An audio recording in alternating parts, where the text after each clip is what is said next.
Salut à tous et bienvenue. Dans cette vidéo, nous allons vous montrer comment pouvoir réduire l'écriture de votre URL. Par exemple, si vous aimeriez accéder à un fichier index.php qui se trouve sur un dossier public avec le paramètre page égal à contact, donc vous aurez le message ici, le contenu du paramètre URL et contact. Maintenant, on aimerait réduire notre URL. Du coup, nous allons omettre tout ce qui se trouve avant contact et laissez directement l'accès depuis le nom du domaine /contact. Êtes-vous curieux de savoir comment nous avons procédé? Let's go!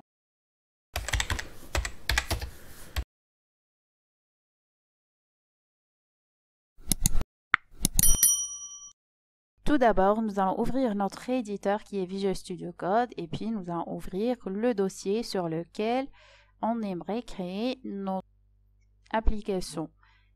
Ce dossier se trouve sur le dossier var et puis dossier 3W.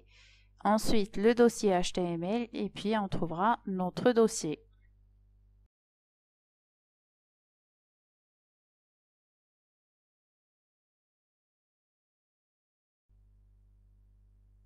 Ensuite, nous allons supprimer le fichier index.html et créer un dossier que nous appellerons public et qui va contenir les fichiers publics parmi lesquels se trouve un fichier index.php qui sera destiné au public.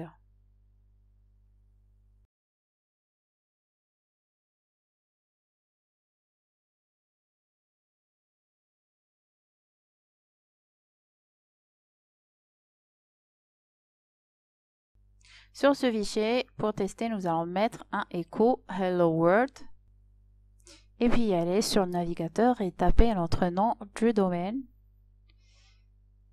Et voilà, nous allons cliquer sur le dossier public pour avoir accès au fichier index.php. Maintenant, si on aimerait ajouter des paramètres à notre URL, par exemple ici, nous allons mettre page est égal à accueil. Donc, on aimerait récupérer la valeur de notre paramètre qui est accueil. Du coup, nous allons sur le fichier index.php et mettre un écho de la underscore get et puis mettre le nom du paramètre qui est page.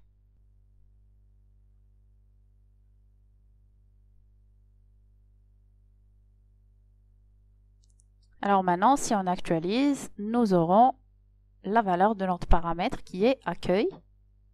Alors l'idéal maintenant est d'afficher uniquement après le / accueil et pouvoir s'orienter vers la page index.php avec le paramètre accueil.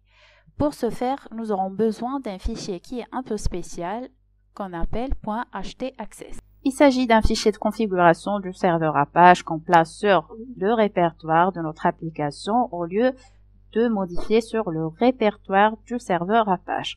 On pourra par exemple l'utiliser pour protéger un répertoire, écrire des URL qui seront plus propres ou même personnaliser les pages erreurs. Maintenant, on aimerait réactiver le module de réécriture sur Apache. Du coup, sur le fichier .htaccess, nous allons mettre la ligne Rewrite Engine et puis mettre l'option à On.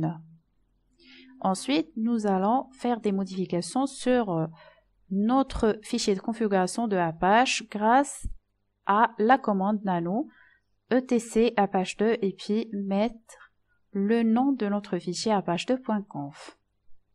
Une fois que c'est ouvert, nous allons descendre jusqu'à trouver le dossier 3w/. Alors voilà, c'est celui-là. Et on doit changer pour l'option Low Override qui est mise à non. On doit la mettre à all pour pouvoir réécrire. Ensuite, sur le dossier module enabled qui se trouve sur le dossier Apache2, on va y aller ici faire une recherche du module Rewrite. On ne le trouve pas, c'est-à-dire qu'il n'est pas encore activé. Pour l'activer, on va revenir sur notre console et puis taper la commande Apache2 enable module et mettre ici Rewrite. Alors c'est fait, vous voyez ici la ligne enabling module Rewrite. Maintenant, on va faire un redémarrage de notre serveur Apache grâce à la commande systemctl restart Apache 2 et puis renseigner notre mot de passe. Et voilà, c'est fait. Nous allons y aller sur le dossier Apache 2 puis refaire la recherche par rapport au module write. Et puis voilà, on le trouve, il est déjà activé.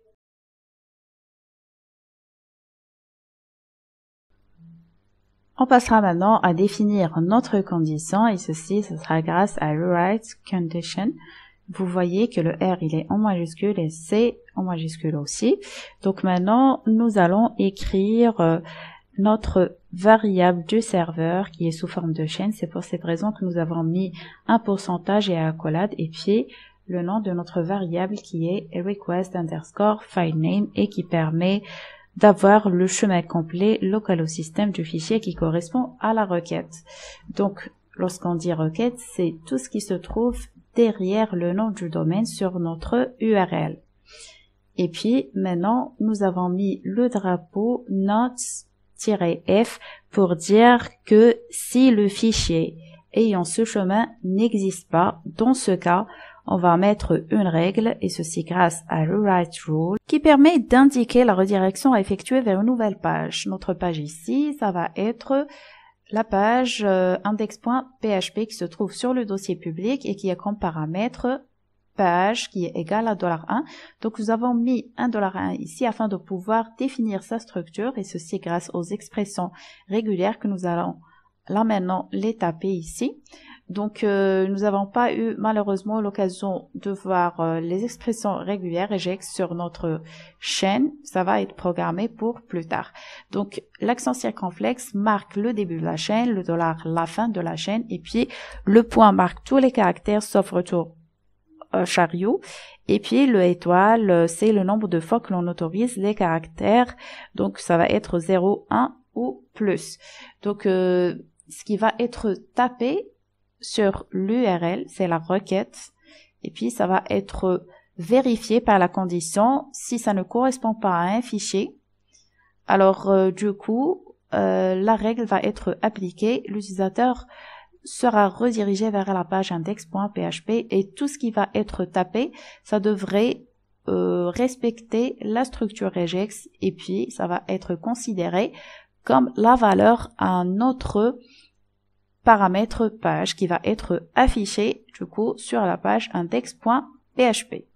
Le flag L permet de dire qu'il s'agit de la dernière règle à exécuter s'il y avait d'autres règles derrière donc qui ne seront pas exécutées. Maintenant, on passera au test et on va taper par exemple la requête accueil. Donc du coup, vous voyez accueil a été affiché. Qu'est-ce qui s'est passé derrière? L'utilisateur a été redirigé vers la page index.php en ayant accueil comme valeur au paramètre page et qui respecte bien sûr la structure regex. Et puis voilà, donc puisqu'on met l'affichage sur index.php du paramètre c'est $_get_page, donc du coup ça a été affiché sur notre navigateur. Maintenant, si on aimerait ne pas respecter la condition, c'est-à-dire que si un fichier, il aura le nom de ce qui va être tapé sur la requête. Par exemple, on aimerait créer un fichier accueil.php qui aura voilà, un message hello accueil qu'on va mettre sur la racine de notre projet. Et puis, on va tenter d'y accéder à travers une requête sur notre URL.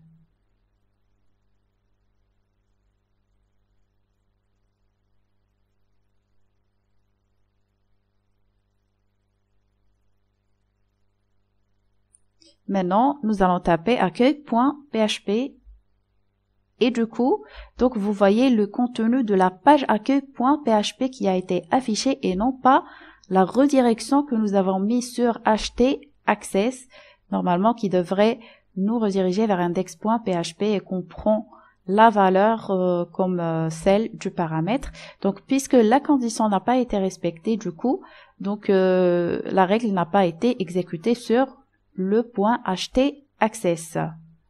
Du coup, nous allons récupérer toutes les requêtes qui seront tapées par l'utilisateur, sauf s'il s'agit d'un fichier qui existe déjà.